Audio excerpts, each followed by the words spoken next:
DA news plus के हमारे खास कार्यक्रम चर्चा है में आप सभी का स्वागत है। मैं बलबीर भारज आज आपको बताने जा रहा हूं उन बड़ी खबरों के बारे में जो लोगों के बीच आज चर्चा का मुद्दा बनी हुई है।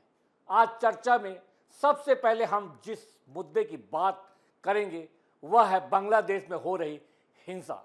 जी हां, भारत के लोगों में बेहद आक्रोश है।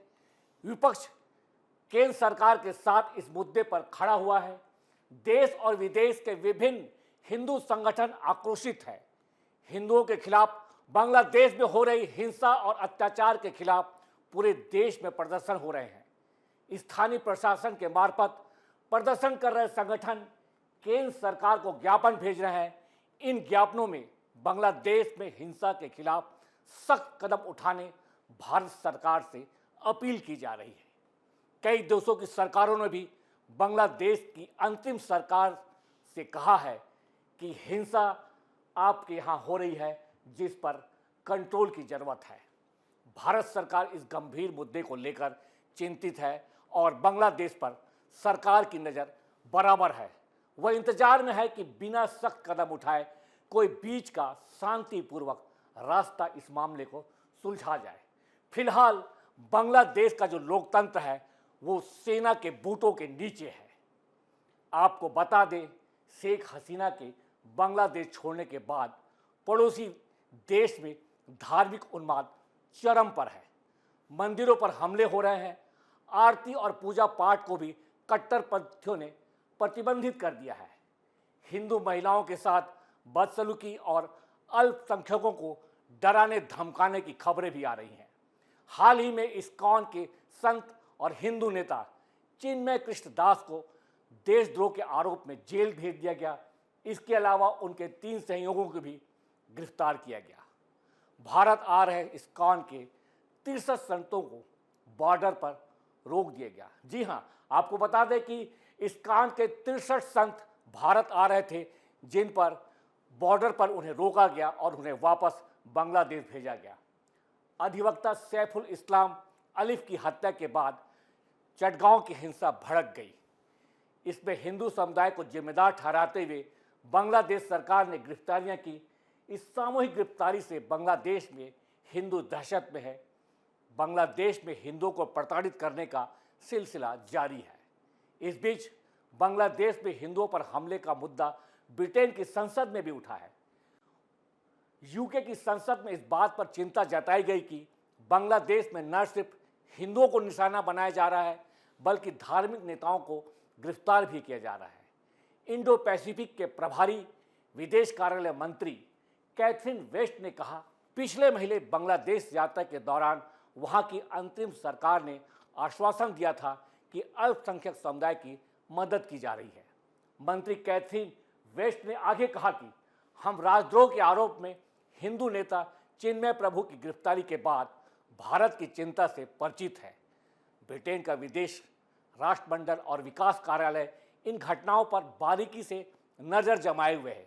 उन्होंने यह भी कहा कि बांग्लादेश की अंतिम सरकार के साथ धर्म या आस्था की स्वतंत्रता के महत्व पर बातचीत की जाएगी क्योंकि यह हिंदू समुदाय को प्रभावित करती है। बांग्लादेश में हिंदुओं पर हो रही हिंसा और अत्याचार पर भारत के विभिन्न संगठन पुरजोर विरोध में उतर आए हैं। देश के विभिन्न शहरों में प्रदर्शन कर हिंदुओं के खिलाफ हो रहे हिंसा पर हिंदू संगठनों ने न केवल चिंता जताई है वरन भारत सरकार के नाम स्थानीय प्रशासन के मार्फत केंद्र को इस मामले में कड़ी कार्रवाई करने की समझाइश भी दी जा रही है। अब आपको हम बताते हैं कि आखिर क्यों हुआ शेख हसीना सरकार का तख्ता पलट और क्यों भड़क गई हिंसा बांग्लादेश में। बताते हैं कि बांग्लादेश में छात्रों द्वारा 1 जुलाई को शुरू हुआ आरक्षण विरोधी आंदोलन अंततः इतना तीव्र हो गया कि देश में 5 अगस्त को हिंसा के बाद तख्ता पलट की नौबत आ गई। पीएम शेख हसीना ने इस्तीफा देकर देश छोड़ दिया।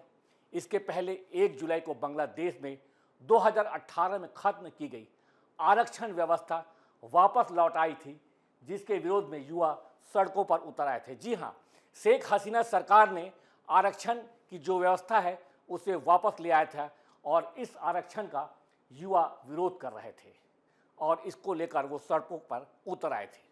आंदोलन इतना उग्र था कि शेख हसीना की सरकार हिल गई। देश में कर्फ्यू लगा और 21 जुलाई को उपद्रवियों को देखते ही गोली मारने का आदेश जारी कर दिया गया। शुरुआत में सिर्फ छात्र ही आंदोलन में कूदे थे, पर बाद में आम आदमी भी इस आंदोलन में शामिल हो गया। आरक्षण विरोधी आंदोलन के दौरान बांग्लादेशी पीएम शेख हसीना का रुख उग्र रहा और उन्होंने नरमी बरतने की बजाय प्रदर्शनकारियों को रजाकार की उपाधि दे दी। जी हाँ, उनका यह बयान आग लगाने वाला था, क्योंकि बांग्लादेश में रजाकारों को देशद्रोही के तौर पर देखा जाता है।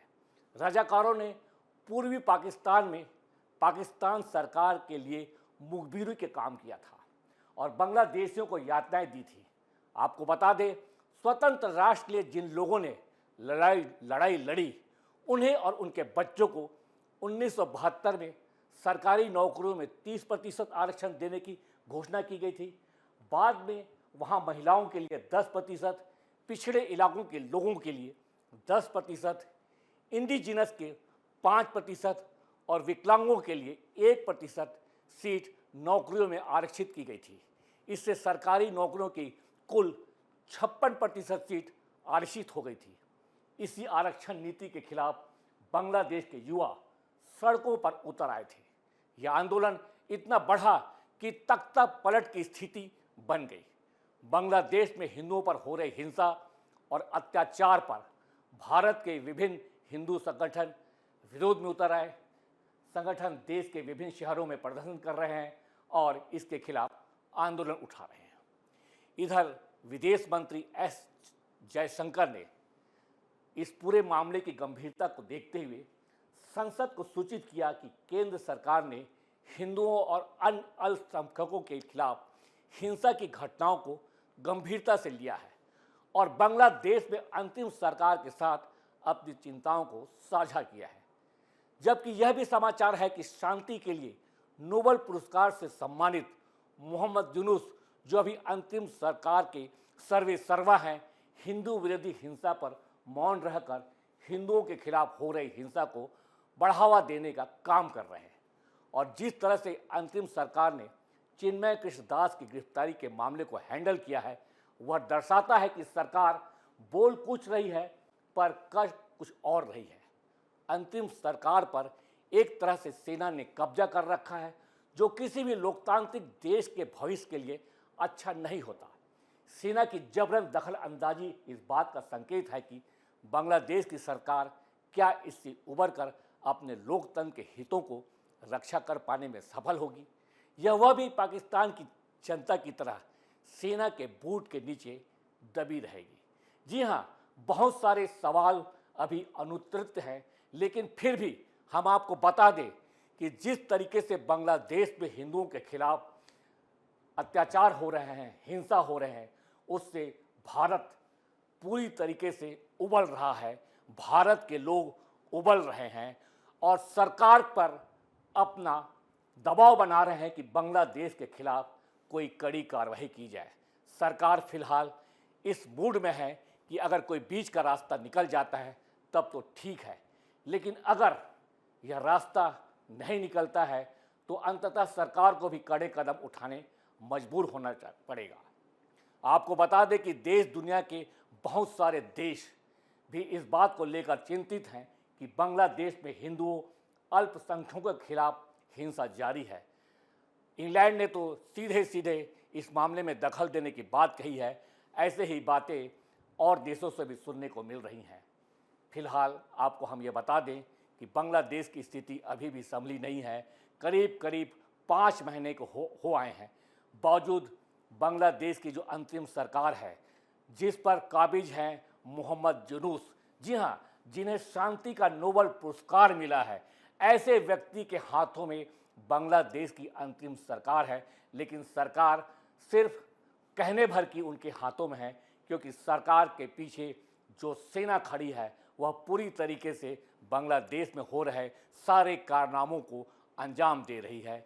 और जो अंतरिम सरकार के मुखिया हैं मोहम्मद यूनुस, वो सिर्फ देख रहे हैं और उनके ऊपर भी यह आरोप लग रहा है कि यूनुस जो हैं वह इस्लाम के समर्थक हैं और इस वजह से ये जो हिंसा बढ़ रही है उस पर वो कोई सख्त कार्रवाई करने से हिचक रहे हैं।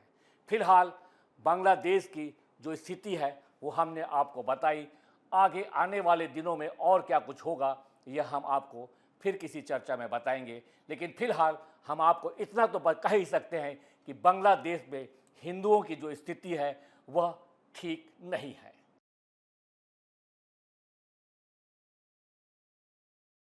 अगली जो खबर है वह महाराष्ट्र की राजनीति से जुड़ी हुई है। हम आपको बता दें कि महाराष्ट्र में 23 नवंबर को चुनाव के परिणाम आ गए थे। तब से लेकर अब तक महायुति जो इस चुनाव में एक शक्ति बनकर उभरी थी, अभी तक सरकार बनाने में कामयाब नहीं हो पाई है, लेकिन अब उसके बादल छट गए हैं और कल मुख्यमंत्री की शपथ हो जाएगी। इस मामले को लेकर हम आज चर्चा कर रहे हैं, जिसमें हम आपको बताने जा रहे हैं कि महाराष्ट्र में क्या कुछ हो रहा है। तो सबसे पहले हम एक स्टेटमेंट से यह बात शुरू करते हैं। वह स्टेटमेंट है, मेरा पानी उतरता देख मेरे किनारे पर घर मत बसा लेना, मैं समंदर हूँ, लौट कर वापस आऊँगा। जी हाँ, साल 2019 में देवेंद्र फडणवीस की कही यह बात अब सच होने जा रही है, क्योंकि देवेंद्र फडणवीस तीसरी बार महाराष्ट्र के मुख्यमंत्री बनने जा रहे हैं। बीजेपी विधायक दल की बैठक में फडणवीस के नाम पर आखिर मुहर लग ही गई। अब कल तय कार्यक्रम के अनुसार 5 दिसंबर को मुंबई के आज़ाद मैदान में शपथ ग्रहण समारोह होगा, जहां वह मुख्यमंत्री पद की शपथ लेंगे। चर्चाएं थी कि इस बार बीजेपी मराठा या ओबीसी चेहरे पर दांव लगा सकती है, लेकिन फडणवीस जो सीएम की दौड़ में पहले भी सबसे आगे चल रहे थे, आज भी आगे ही हैं। जी हाँ, फडणवीस अगड़ा वर्ग से आते हैं, उनके नाम पर विधायक दल ने मुहर लगा दी। विधानसभा चुनाव में महायुति को मराठा वर्ग का शानदार समर्थन मिला था। विधायक दल की बैठक में चंद्रकांत पाटिल ने फडणवीस के नाम का प्रस्ताव रखा, जिसे पंकजा मुंडे ने अनुमोदित किया। इसके बाद बैठक में मौजूद सभी नेताओं ने तालियां बजाकर इस फैसले का स्वागत किया, समर्थन किया। बीजेपी की बैठक के दौरान पर्यवेक्षक निर्मला सीतारमण और देवेंद्र फडणवीस ने चुनाव के दौरान इस्तेमाल किए गए "एक है तो सेफ है" नारे का जिक्र किया। निर्मला सीतारमण ने कहा कि महाराष्ट्र की जनता ने इस नारे पर अपनी मुहर लगा दी है, और फडणवीस ने भी कहा कि चुनाव में मिले बड़े जनादेश में इस नारे का बड़ा योगदान है। भाजपा विधायक दल का नेता चुने जाने के बाद फडणवीस ने सभा में मौजूद सभी नेताओं का धन्यवाद किया। उन्होंने कहा, आप सभी ने मुझे एक मत से विधायक दल का नेता चुना, इसके लिए मैं सभी का आभारी हूँ। मैं वादा करता हूँ कि हम महाराष्ट्र की विकास यात्रा की अब और तेजी से आगे बढ़ाएंगे। अब सवाल यह उठ रहा है कि भाजपा ने मध्य प्रदेश, राजस्थान या हरियाणा जैसे राज्यों में जो फार्मूला अपनाया उसे महाराष्ट्र में क्यों लागू नहीं किया। मध्य प्रदेश में भाजपा ने शिवराज सिंह चौहान की जगह ओबीसी चेहरे डॉक्टर मोहन यादव को सीएम बनाया। महाराष्ट्र में वसुंधरा राजे की जगह भजन लाल शर्मा को मुख्यमंत्री बनाया और हरियाणा में भी मनोहर लाल खट्टर की जगह नायब सिंह सैनी को सीएम बनाया। इन राज्यों में ओबीसी वोटर्स की संख्या काफ़ी बड़ी है। हालांकि महाराष्ट्र में भाजपा ने ब्राह्मण समाज से मुख्यमंत्री बनाकर सामान्य वर्ग को एक बड़ा संदेश दिया है। अब हम आपको इस कहानी में थोड़ा सा पीछे लेकर चलते हैं, ताकि से आपको कुछ स्थितियां जो हैं वो स्पष्ट हो सके। आपको बता दें कि शिंदे के साथ शाह की बैठक हुई थी, जिसमें शाह का रवैया सख्त था। मुख्यमंत्री पद की दौड़ में शामिल शिवसेना प्रमुख एकनाथ शिंदे से जुड़ा हुआ एक नया खुलासा एक अंग्रेजी अखबार की रिपोर्ट में दावा किया गया है कि शिंदे ने भाजपा के शीर्ष नेतृत्व के सामने महज 6 महीने के लिए उन्हें मुख्यमंत्री बनाए जाने का प्रस्ताव रखा था। हालांकि खबरों के मुताबिक केंद्रीय गृह मंत्री अमित शाह और भाजपा नेतृत्व ने 28 नवंबर की बैठक में मिले इस प्रस्ताव को खारिज कर दिया था। शिंदे को भाजपा लीडरशिप से मिला स्पष्ट जवाब। भाजपा के वरिष्ठ नेता ने एकनाथ शिंदे से कहा कि अगर वह बीजेपी अध्यक्ष के स्थान पर खुद को रख कर देखे तो क्या यह बहुमत हासिल करने के बाद मुख्यमंत्री छोड़ देते? जी हाँ, आलाकमान ने सीधे सीधे शिंदे से कहा कि जिस तरीके से भाजपा को महाराष्ट्र में एक तरफा 133 सीटें अकेले मिली हैं, इतनी बड़ी जीत के बाद अगर उनके पास ये प्रस्ताव आता तो क्या आप मुख्यमंत्री का पद छोड़ देते? बस इसी सवाल के बाद शिंदे को जवाब नहीं दे सके और भाजपा लीडरशिप ने स्पष्ट रूप से कहा कि 6 महीने के लिए मुख्यमंत्री नियुक्त करने का कोई सिस्टम नहीं है। पार्टी ने इसे प्रशासनिक तौर पर भी गलत ठहराया और कहा यह एक गलत मिसाल कायम करने वाला फैसला करार दिया है। भाजपा का फोकस आपको बता दें कि बहुमत के बाद स्पष्ट था। उन्होंने कहा कि भाजपा ने साफ शब्दों में कहा कि लोकसभा चुनाव के बाद वे कथित वादे जिसमें शिंदे को दोबारा मुख्यमंत्री बनाने की बात कही थी, अब प्रासंगिक नहीं है। पार्टी का तर्क था कि महायुति ने 288 में से 230 सीटों पर जीत दर्ज की और भाजपा 132 सीट पर अकेले जीतकर बहुमत के करीब है। ऐसे में मुख्यमंत्री पद को साझा करना सही फैसला नहीं होगा। बहरहाल फडणवीस के मुख्यमंत्री पद पर निर्णय के बाद अब इन राजनीतिक अटकलों पर विराम लग गया है। राजनीतिक महत्वाकांक्षी की पराकाष्ठा देख कहा जाता है कि राजनीति में कभी भी कुछ भी संभव है, जो महाराष्ट्र में अब स्पष्ट नजर आ रहा है।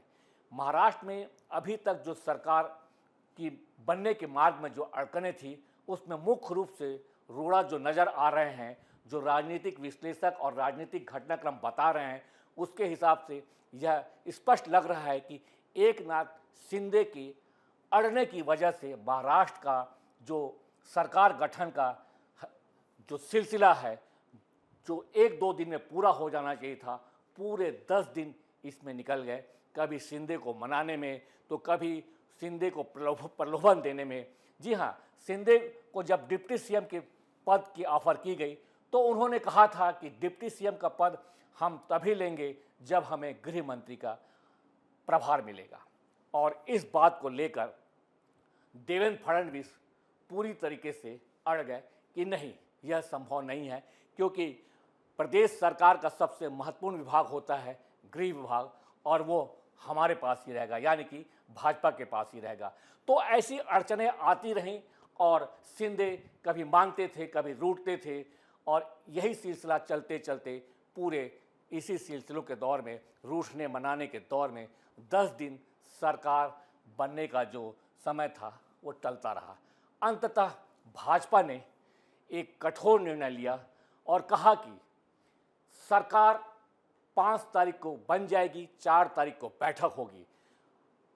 और इस ऐलान के बाद शिंदे को यह लगा कि अब इस बैठक में शामिल होना जरूरी है, क्योंकि भाजपा और रासपा के पास इतना संख्या बल है, विधायकों का इतना बड़ा संख्या बल है कि वो अगर शिवसेना शिंदे को अलग भी करते हैं तो भी आराम से सरकार बना लेते हैं। तो अपने हाथ से बहुत कुछ छूटता नजर जब शिंदे को नजर आया तो उन्होंने भी अपना जो रुख है, जो अकड़ का रुख है, जो कड़ाई का रुख है, उसे नरम किया और आज जो बाधा बन रहे थे सरकार के गठन में, उन्होंने भी सरेंडर कर दिया। इसके बाद आज सरकार के चुने हुए विधायकों ने यह निर्णय लिया कि देवेंद्र फडणवीस विधायक दल के नेता होंगे, और कल जैसा कि आपको हमने बताया है कि मुख्यमंत्री पद की वो शपथ ले लेंगे। उनके साथ ही बताया जा रहा है कि करीब करीब 20 से 25 मंत्री शपथ लेंगे। तो आज महाराष्ट्र की राजनीति में जो बादल थे सरकार बनने के संबंध में, वह छट गए हैं, और कल महाराष्ट्र की सरकार आपको स्पष्ट रूप से शपथ लेने के बाद दिखाई देने लगेगी।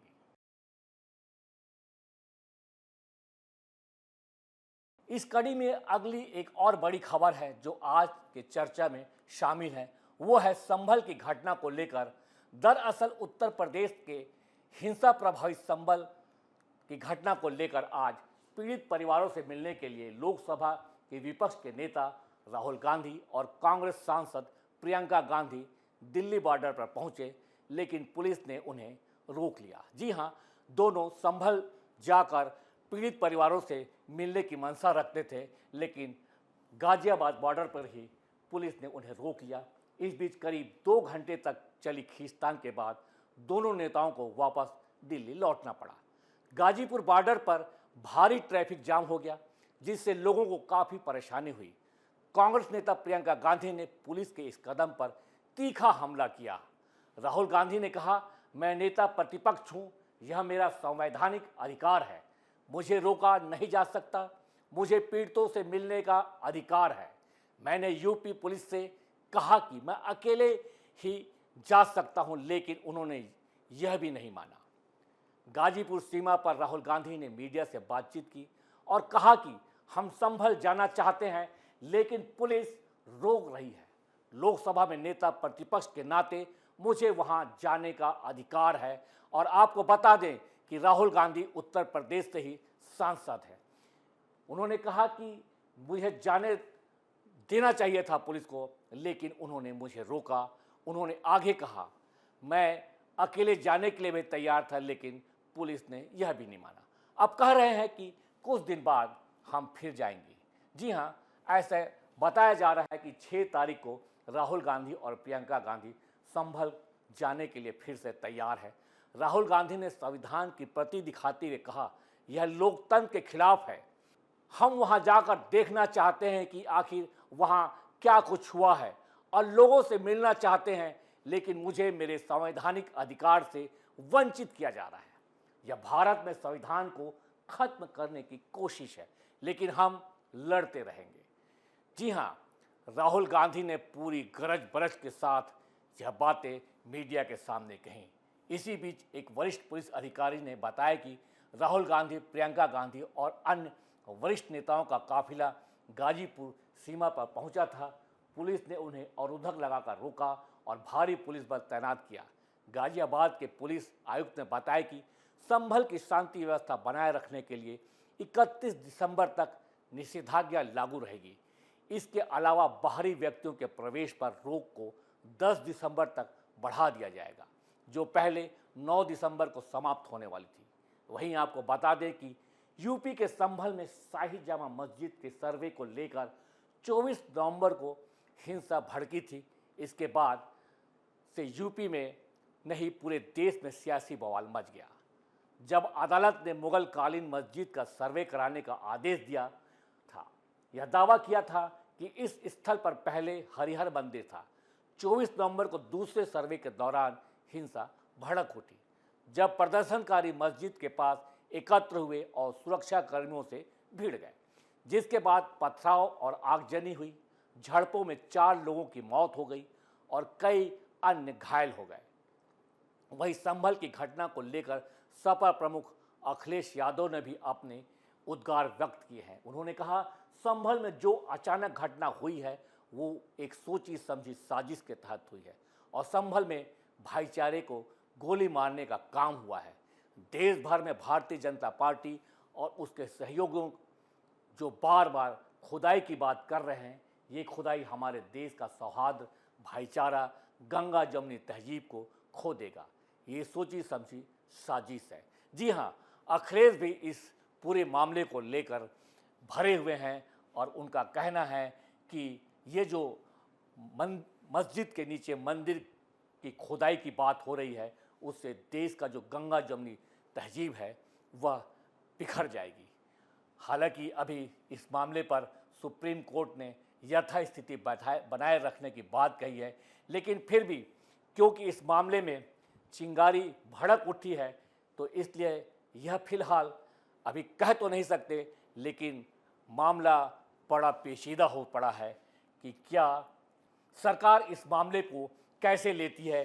क्या वह मस्जिद में खुदाई करने के अपने आदेश पर अड़ी रहेगी, वहाँ के सर्वे कराने के बाद उस पर कोई अन्य निर्णय लेगी। लेकिन अभी यह देश में एक चर्चा का विषय बना हुआ है और भाईचारे का जो बातें हो रही हैं उसको लेकर दोनों तरफ से हिंदू संगठन भी और मुस्लिम संगठन भी अपनी अपनी बातों को कह रहे हैं और अपने अपने तरीक़ों से इस चीज़ों को समझ रहे हैं और उस पर हरकत कर रहे हैं। तो ये थी संभल पर हमारी चर्चा, जिसमें हमने आपको बताया कि संभल को लेकर नेता क्या कह रहे हैं, देश क्या कह रहा है, संभल के लोग क्या कह रहे हैं और सर्वे कराने वाले क्या कह रहे हैं और न्यायालय का इसमें क्या रुख है। आज की चर्चा में बस इतना ही। कल फिर आपके साथ यही मुलाकात करेंगे ऐसी ही जन सरोकार से जुड़ी हुई किसी अन्य मुद्दे को लेकर। तब तक के लिए मुझे आज्ञा दीजिए। नमस्कार। जय हिंद।